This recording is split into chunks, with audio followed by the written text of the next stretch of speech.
The X Zone Radio Show with Rob McConnell is largely an opinion talk show. All opinions, comments, or statements of fact expressed by Rob McConnell's guests are strictly their own and are not to be construed as those of the X Zone Radio Show or endorsed in any manner by Rob McConnell, Relmar McConnell Media Company, the X Zone Broadcast Network, its affiliated networks, stations, employees, or advertisers.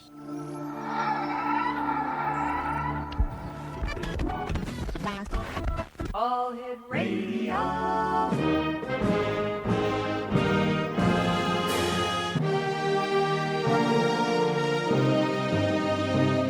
Welcome to the X Zone, a place where fact is fiction and fiction is reality. Now, here's your host, Rob McConnell.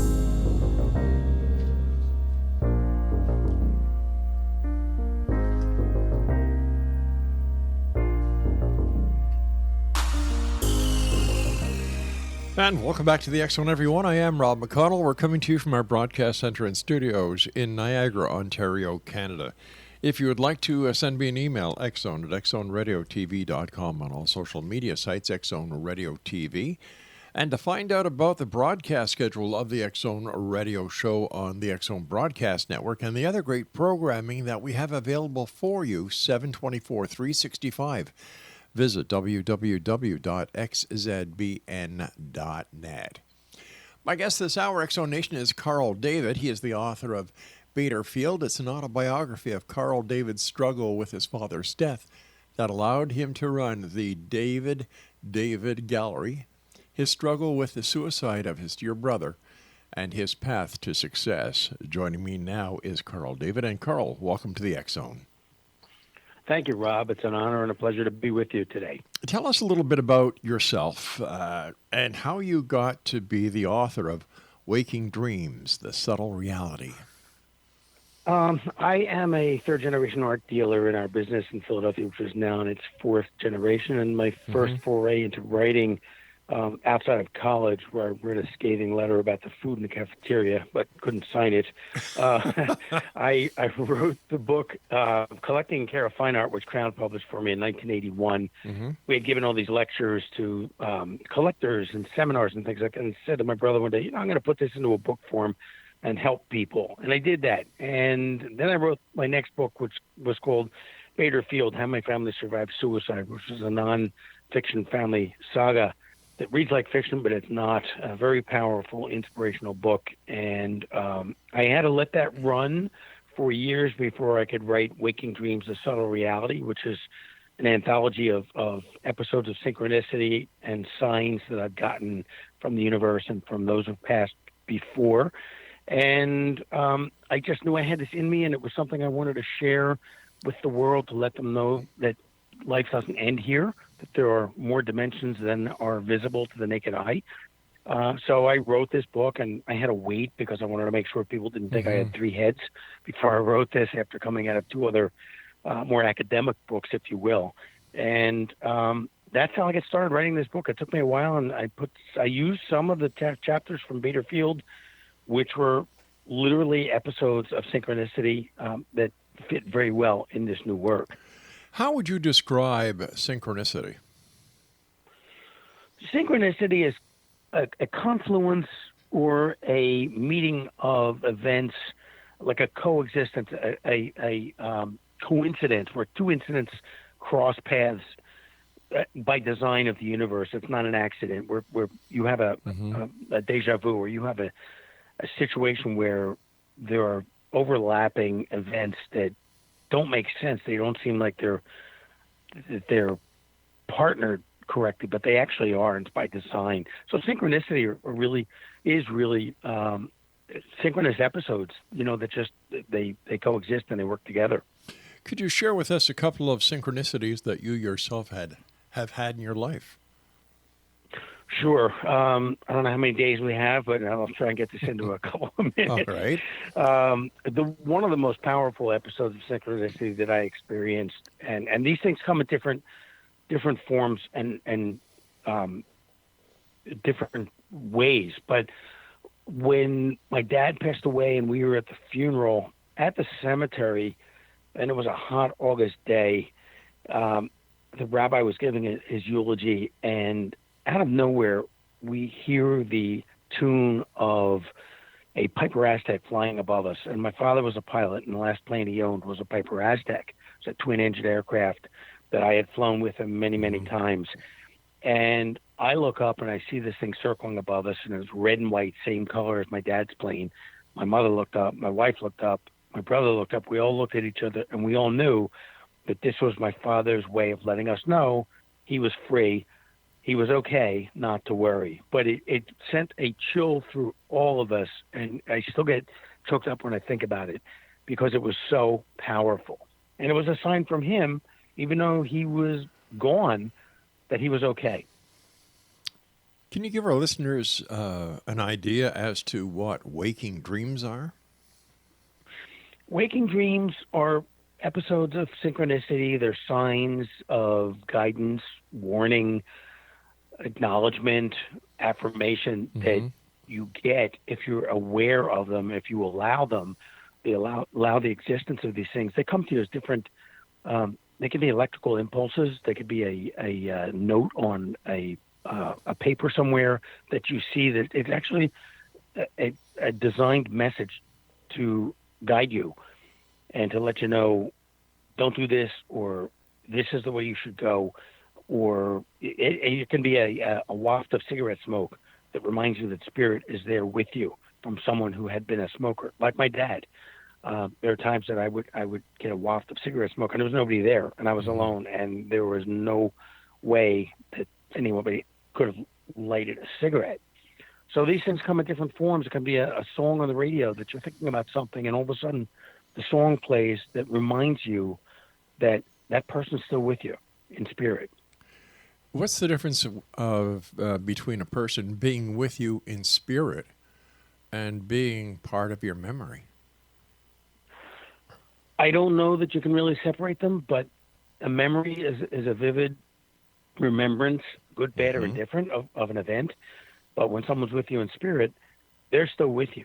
And just because you can't see or hear and connect with them physically, there is still a very strong positive connection. You can't see electricity. You can't see the wind. You can only see the effect of those things. You certainly can see electricity and lightning.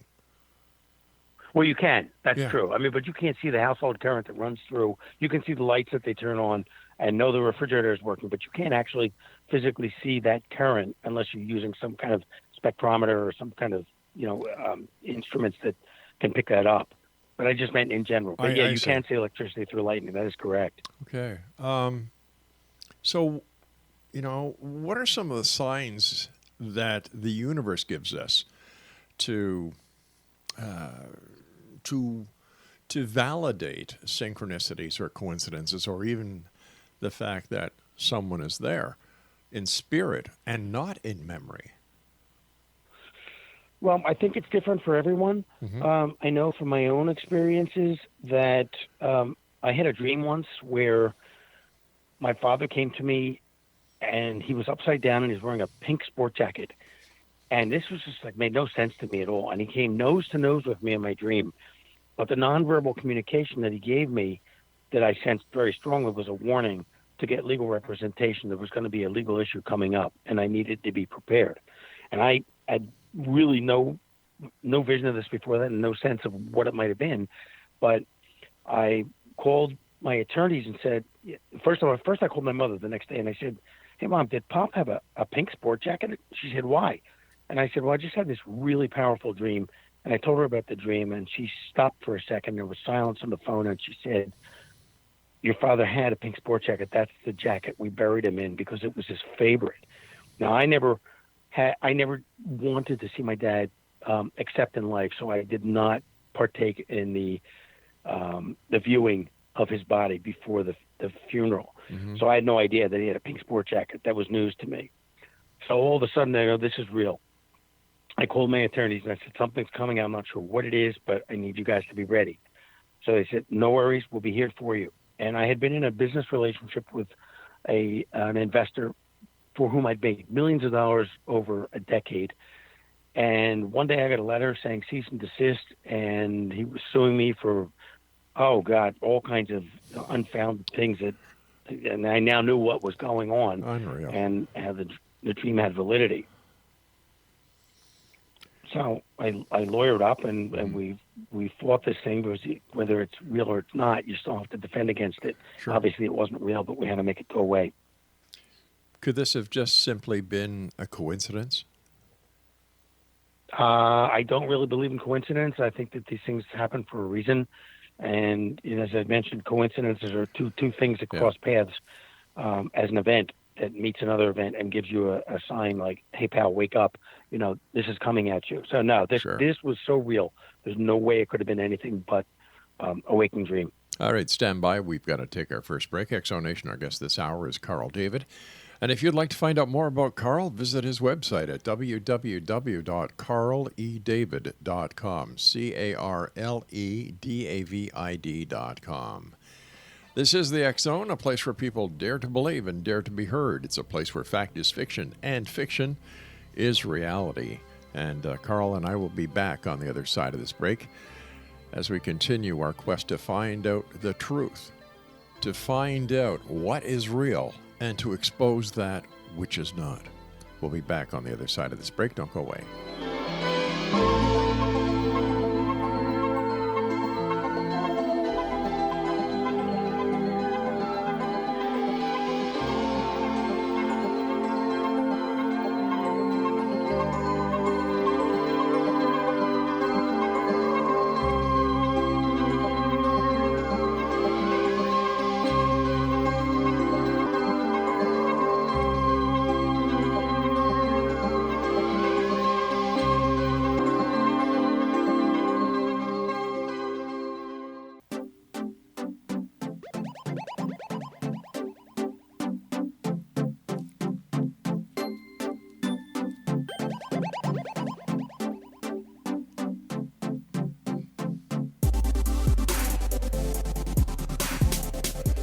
Carl David is my guest this hour. X Zone Nation, www.carledavid.com is his website. And Carl, when was it that you first realized that you were able to receive these communications and that the universe was talking to you?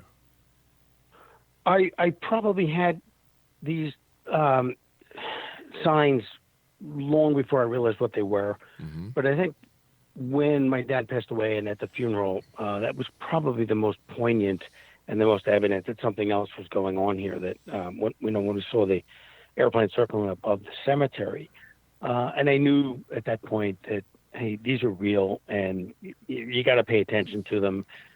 These signs that come to you, they're like guideposts, and they can come in various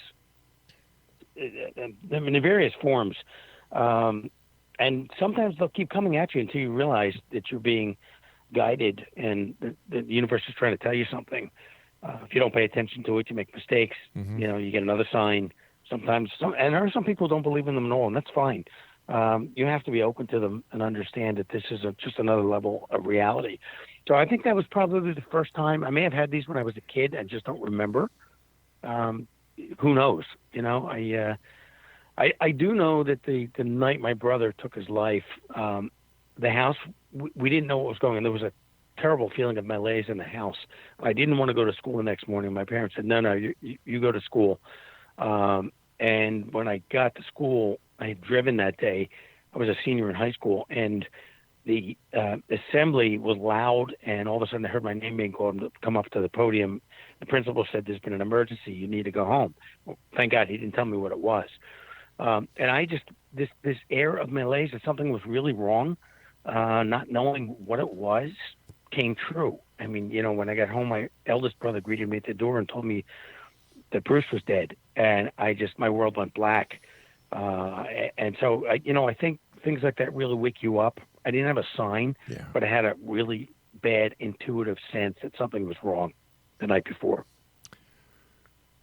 How do you explain, or how do you try to explain, when you're talking to someone who, for the first time, is hearing about the possibility of synchronicities, that during the funeral of your dad that this red airplane, the same type that your father flew, the same color that your father flew, flying over circles over the place where your dad was being laid to rest.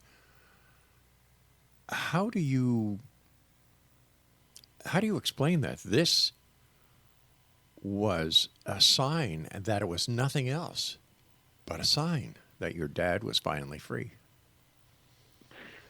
Well, I think that you'd have to be in our family to understand that. When you're trying to explain this to someone, people look at you and say, "Oh my God, that's incredible," or they say, "Yeah, sure."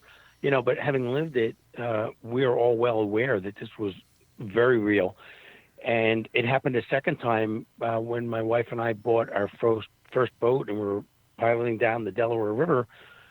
We're underneath the Tacony-Palmyra Bridge, and when you go under a bridge, you always look up. When we came out of the other side of the bridge, there was another Piper Aztec, but this time no paint, just gunmetal silver. And it dipped its wings and took off. It was there just briefly. And we both knew that was a sign, of a blessing from my dad saying, this is great. I acknowledge I'm here for you. So things like this really stick in your mind. And when they happen more than once, and it happened 3 times actually with a Piper Aztec, right? It's very affirming. And it's difficult to explain this to someone who doesn't accept it or they're not open to it. And as I said, that's fine. It's not for everybody until it hits them in the face, if it ever does. But it's just something. When I tell this, I tell it with conviction because it's extraordinarily real. It's extraordinarily real to you because the pieces of a puzzle start fitting into the puzzle board of your psyche because it has a personal attachment to you. But another person standing beside you, looking at the same synchronicity, may say, "I don't get it." Right. Yeah. And that's perfectly fine. If one person gets a synchronicity like yourself and your wife, and I'm sure there are other people in the world who have synchronicities, why don't we all have them? I think we all have them. I just think that a lot of times there just needs to be an evolution and an awakening, and you have to be on a certain vibrational level to acknowledge them, to feel them, and to receive them. And some people are, and some people aren't. They're just closed off to it, and that's okay. Maybe they always will be. Maybe someday they'll get a sign and they'll say, "Now I believe." Oh my God, But it's just everybody in their own time, their own state of awareness, enlightenment, and vibrational level.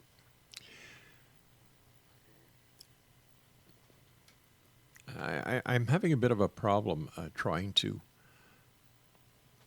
work this into my way of thinking, because when I would see something like that, like you're telling me the story, and please, I mean no disrespect. You're telling me about the story where you're, the day of your funeral and your dad's funeral, and you see this plane. Well, see, my first question would be, okay, is the cemetery near an airfield? Okay, that's a good question. And is it? No, it's not. Is it unusual for a plane to be in that area? It was unusual for us to see this because there was nothing else in the sky. There were no other planes, Gotcha. And that one was very pointed. So I understand how someone could be skeptical, and that's perfectly fine. This sign was meant for us, and it's possible that we saw it, no one else did.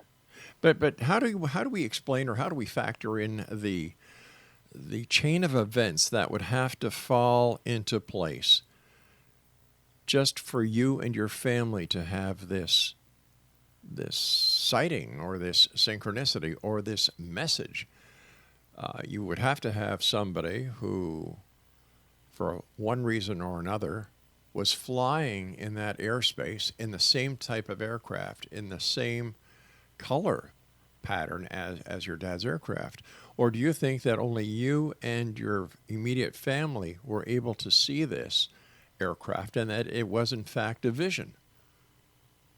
That is a good question, for which I don't really have an answer, because it could be either. Mm-hmm. It could be just coincidental that there was this red and white Aztec flying above, doing circles over Right. that cemetery, right in that area at that time.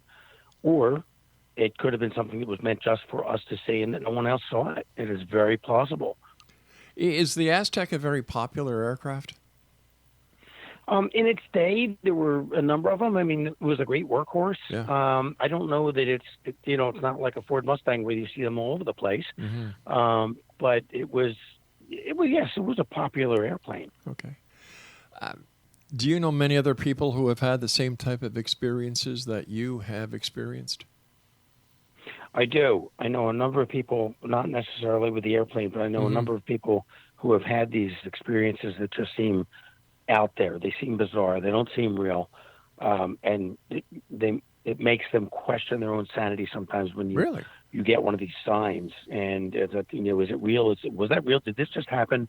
And this happens a lot. I mean, I've seen so many of these things that are just coincidental, if you will, but they're really not. I mean, they're focused, they're purposeful, and they're messages from the universe. How could the universe manipulate this to happen?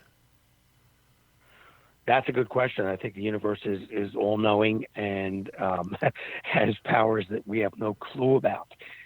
So I don't have the answer to that. I just know that in its own perfection, the universe, by design, is just extraordinary. So why would the universe pick out certain people, choose certain people to have these type of experiences? I'm not sure. I think maybe they come when people need them. Mm-hmm. I think that they don't just happen, when things are going along smoothly, unless it's an affirmation of something. But I think it's when people are going through grief or going through a difficult time, some kind of trauma or recovery from something, that they show up as a means of helping. So then if these synchronicities seem to happen to people in their time of need, time of grief, how do we know that they're simply not a manifestation of the human psyche in order to give the person who is experiencing the grief some type of comfort? I think it could be both. I think it could manifest as a healing modality that we create, but I don't know how I would have manifested an Aztec flying above the cemetery, because we all saw it and we didn't imagine it. It was real. So I guess I think there's something much more powerful than us as human beings. I think that there's a common thread with the universe. We didn't get here by accident. All right, stand by. We need to take our news break at the bottom of the hour. X-Zone Nation, Carl David is our guest this hour. www.carledavid.com. And we'll both be back on the other side as we continue here in the X-Zone from our broadcast centers in Niagara, Ontario, Canada. Wow, interesting topic. Once again, his website, carledavid.com.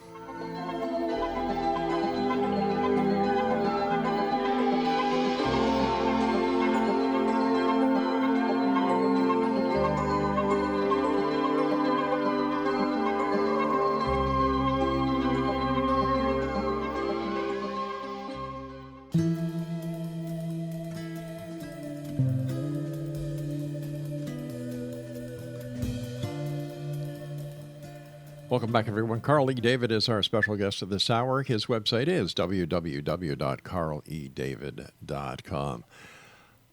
Carl, what did your friends and others say about your book that you wrote called Waking Dreams?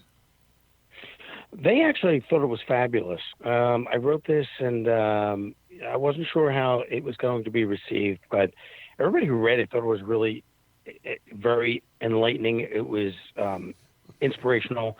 It gave them hope, and the ones who had not experienced episodes of synchronicity, or at least weren't consciously aware of them, were now looking forward to these signs of guidance and inspiration and answers to their questions. So I was very grateful that I wrote this, and my MO is paying it forward. It's been my dream of doing that my whole life. So sharing these episodes, hoping that they'll help someone to find solace in something, receive a sign, a message, something. And the emails that I got and the phone calls were very rewarding. Everybody thanked me for writing the book, and that made me feel good. Finding solace sometimes and finding reason where there is no reason at a given time in a person's life has been interpreted by many as a way of not accepting reality, but looking towards fantasy as a way of answering questions. Does your book, or has your book been pointed to as that kind of book? No, not really. I think people took it more seriously, and it didn't seem to be taken that I was conjuring up things as an alternate perception of the way things really were.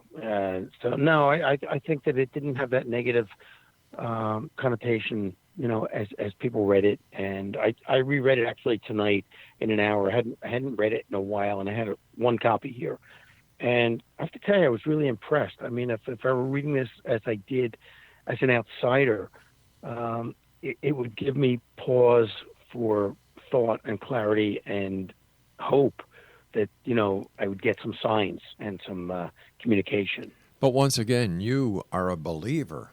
But how would a non-believer or a skeptic see the book? They might see it as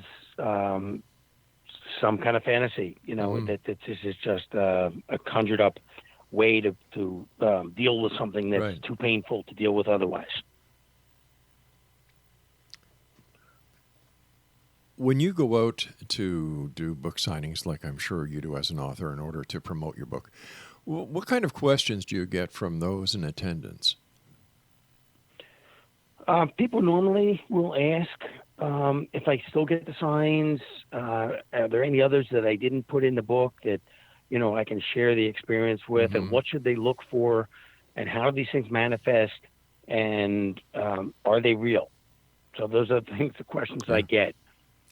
Is there any commonality between the people who share the interest in your book and in synchronicities? Well, I think that the common thread are that people are looking for answers. And when they read a book like this, they get some clarity. And whether it's from divination or it's from just seeing these things occur, it gives a sense of relief when they don't know. And it gives a sense of relief in the fact that they now know that in their own minds that life goes on, that even though they've lost people. Right. And I've had communication from my brother, and I've had communication from my father, and whether it comes as a whisper or a dream or whatever, when you share these things, people start to realize, like, hey, you know what? I had one of those too. I didn't think it was real, but maybe it is. So it gives hope. Is there any scientific evidence to substantiate the claims of synchronicity? There probably is, but again, it's one of these things that's so abstract that in order to quantify it with, instruments and under controlled situations. Exactly. Yeah. So I don't know. I'm sure there are studies that have been done, and whether, it agrees with it or it doesn't agree with it, I'm not really sure. What kind of research did you do for your book? I didn't. I shouldn't say that. I've read lots of books over the years about signs and synchronicities and messages. And, when I first read them, it was like, yeah, really? And then I started to get them. And when I got them, I said, yeah, really. So, I've read other stories that I've read. There was a medical doctor whose name I can't remember, who had meningitis, and he went into a coma.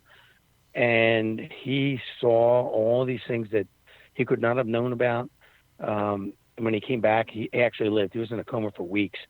And when he came out of it, he knew exactly what had happened, and had seen things that he could not have known otherwise. So this whole white light thing and the tunnel and all that stuff. I have no idea if that's real or it's not real, but I know people have had experiences who have been near death, and they all come back saying the same thing. And people say, well, is that just a matter of the brain giving impulses, electrical impulses that create this? Who knows? I don't know. I haven't had that, thank God. But I'm not ready to have that either. Do you think that the present state of society has a lot to do with the quest of individuals looking for answers outside of the norm?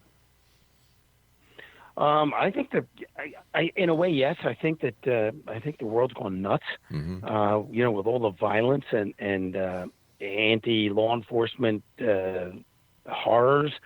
Honestly, I don't know what's going on. I think people are probably looking for answers, but people are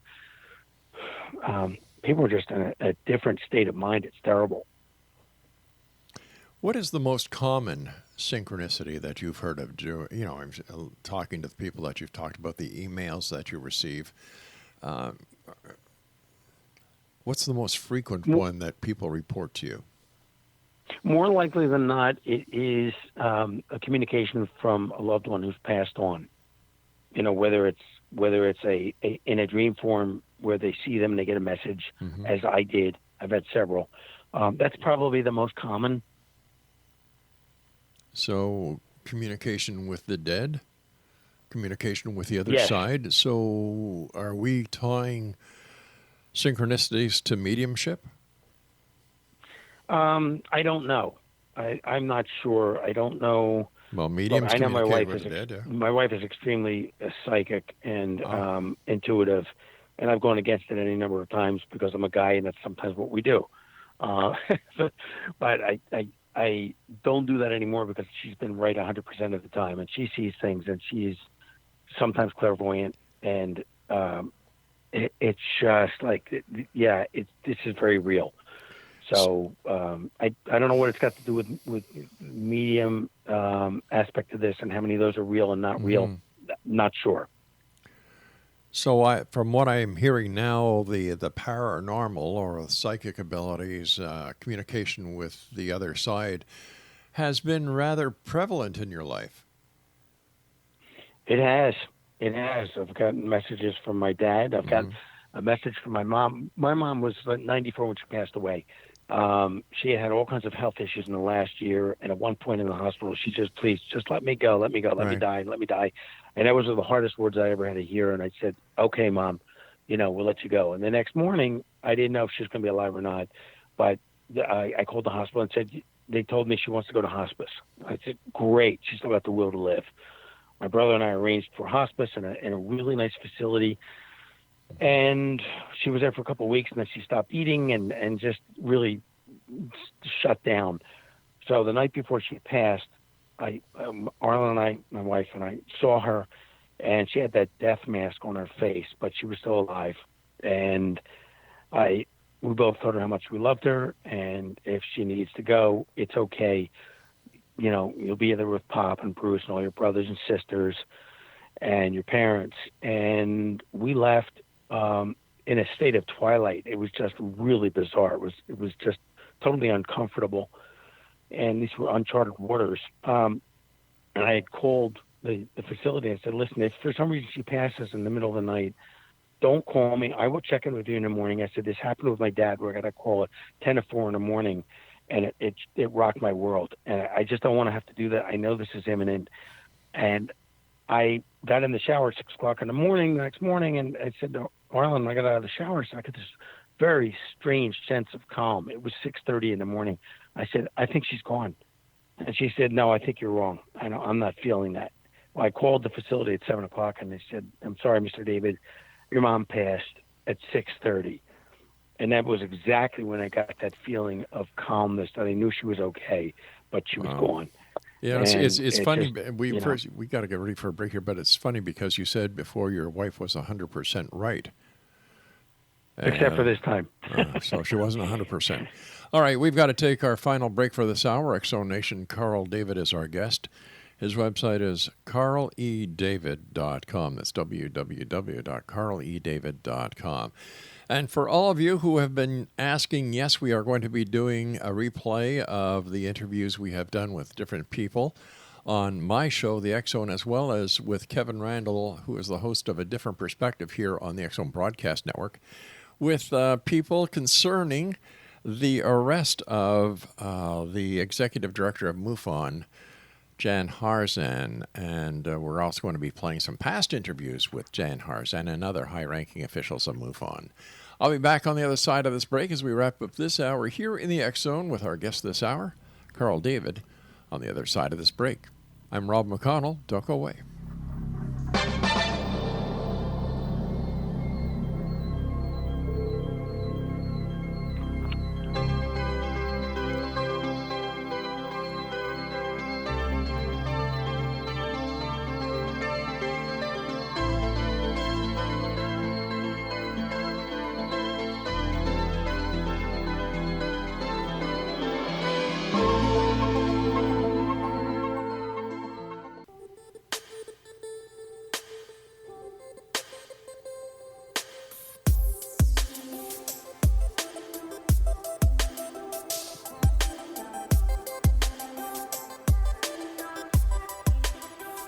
Welcome back, everyone. This is the X Zone. I am Rob McConnell. My very special guest this hour is Carl David. His website is www.carledavid.com, and he is the author of Waking Dreams, The Subtle Reality.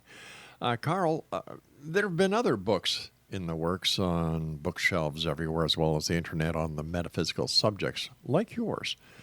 How is your book different? Mine comes from a personal perspective with my own experiences. It's not just theory, although there are a couple pages in the beginning which actually describe what synchronicity means and what waking dreams actually are and how they manifest and the different ways that they manifest and what their purposes are. And, a lot of the other books that are out there on metaphysical topics are theoretical, and I guess they're based on actual things that have happened to people.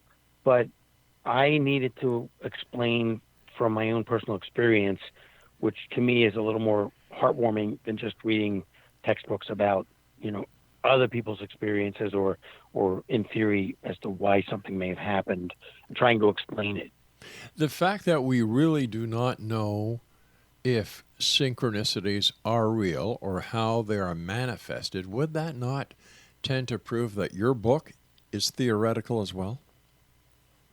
I guess in one level, one could say that, sure. Mm-hmm. But my having had these experiences is vindication and verification and validation for me. I am well aware that these things do exist, and whether someone chooses to agree, disagree, believe or not believe, that's fine. Everybody's entitled to their own opinion and their own choices in life, and I have no issue with that whatsoever. But for me, it's been very real. We had a Belgian schipperke for 13 years, and she had a melanoma on her pad. I didn't know what it was. I'm an animal healer, and I tried to fix this, and I couldn't. So we went through all the surgery and the chest x-ray, and a woman who wanted to put her under for 5 times a week for 6 weeks with radiation. And I said, "Are you out of your mind? That will kill her." So I went and found this guy called HerbDoc, Doc Schultz, and HerbDoc.com is his website in California, who grew all these great herbs and stuff. And he had these anti-cancer herbs, which I decided to try. I had nothing to lose. And we used these for 3 more years, and she was fine until it got to a point where she was really, one night she was just not herself at all. And we had a surgery for her. And the next morning, we took her back after a horrendous night, and she had a fever of 109. She was septic. She was shutting down, and the vet, who was very kind, the veterinary nurse, said, "Do you want us to put her on life support?" And I said, "Absolutely." And my wife looked at me and said, "Why are we doing this? She's not coming back." Right. So we opted to let her go as we held her. Painful as that was, I knew that it would have been much worse to keep her in this state of misery. And that night when we came home, we were sitting in our greenhouse watching television, and all of a sudden I felt this electrical body come up and nuzzle next to my legs, exactly where she used to sit. And she came to let us know she was okay. This was not a physical body, but an electrical body, and the impulses were very, very, very real and powerful. And we knew at that point it was the right thing, and that she was at peace, and she came to check up on us to make sure we were okay. Tell us about your animal healing ability. I find this rather fascinating. I didn't know I had it. I've always had an affinity for animals. I love them probably more than people. But I just after having read for years and years about energy work and rubbing your hands together and creating this ball of energy and protecting yourself and doing all this, I started there was a golden retriever at the Jersey Shore who had cancer and was listless, and we were looking at doing our kitchen down there, actually doing the kitchen here in the suburbs, but we used a company down there, and I said, would you mind if I laid hands on him? And they said no, they'd be grateful for anything anything he could do. And I prepared myself by rubbing my hands briskly and surrounding myself in like a pink bubble to protect the negative energy that whatever was in this dog, if I could extract any of it, preventing it from getting into me. And I worked on him for, maybe 10 minutes. And then I said, let me know if you see any change over the next week or 10 days. Mm-hmm. And a week later, they called me and said, it's unbelievable. He's running around, he's eating, he's playing. What did you do? I said, I have no idea. I just gave him some energy. And he lasted a while, before the sickness came back again. But these things with animals, I just have a very strong affinity for them. And it's almost as if they know it, because if I'm standing on the front steps of the gallery in Center City, mm-hmm. and the dogs walk by, they always stop and look and try and pull the owner to take them up to the steps to meet me. Tell us about your paying it forward. That is, years ago I watched a movie called Pay It Forward with Helen Hunt and Kevin Spacey, and I looked at this movie and it had such an impact on me that I started to read about it and followed the idea that if you do one nice thing for three people, someone does something nice for you, then you pay it forward to three other people. What a great place the world could be. And I've just lived my life like that. I don't want anything in return. I don't expect or ask for anything in return. It's just part of my MO of being who I am and just doing something nice for somebody else. It could be a smile walking down the street where someone's thinking about ending their life, and that smile might change their mind to show that somebody cares. It could be making a donation anonymously. It could be, helping someone across the street. It doesn't matter what it is. It's just my way of taking my darkest days of my life and doing something to help someone else benefit from them. So basically, just being a good person. Pretty much, yeah. Gotcha. Doesn't cost anything to be a good person. No, it doesn't. Nice. No, it doesn't. What are your final thoughts for the audience of the X-Zone Nation tonight? What would you like to tell them? Be kind to your fellow mankind and do the right thing. Be nice to people and be open to the idea that there's more than just what meets the eye at this level of life, that life does go on, and we're not alone. What are you up to next? Any more books coming up? Oh, yes, I'm sure. I'm not sure specifically what they'll be yet. I think you're waiting for the sign. I won't know. I won't know that until it comes out of me. But I'm sure I'll get a sign. I'm sure you will as well. What is your final thought when it comes to what would you like people to get out of reading your book? What is the message that you've embedded in that book, and only those who read that book will get that message? That we are not alone, and based on my experiences that I've shared, I've been pretty open about them, and that you need to be aware and not be egocentric. The fact that we're not alone in the world, and this is just not all about us.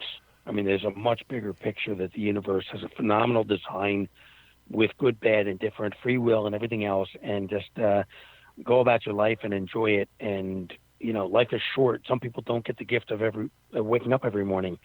But if you do, make the most of it and leave your imprint so that when you go to bed at night, you can say, did I make the world a better place? Did I do something to help someone else? Did I make a difference? And go out and do that. In your opinion, if there is much more to the universe and if there is much more to life, then how come we haven't learned this from day one? Why is it only happening now? I think we're at a point in the world where there's so much chaos and so much pain that these things are starting to show up, and I think we're getting more and more signs to say, hey, pal, this is not the way this is supposed to be. You're screwing with the universe, and we don't like it. And basically, I think that's what it comes down to. I think that there are laws, universal laws that are out there, and there's karma, and you can't defeat karma. You can't not pay karma. So if you do something good, something good will happen. If you do something bad will happen, whether it's to you, your kids, or somebody else. But the laws of karma are very real. But why would the laws of the universe are real? Okay, just a quick question here because I have to get ready to go. But something you said kind of ruffled me because you said, if you do bad to others, it may not come back on you, but to your family, to your kids. Now, why would that happen? If I am to blame, why would somebody else suffer for my mistake? If the universe is fair, just.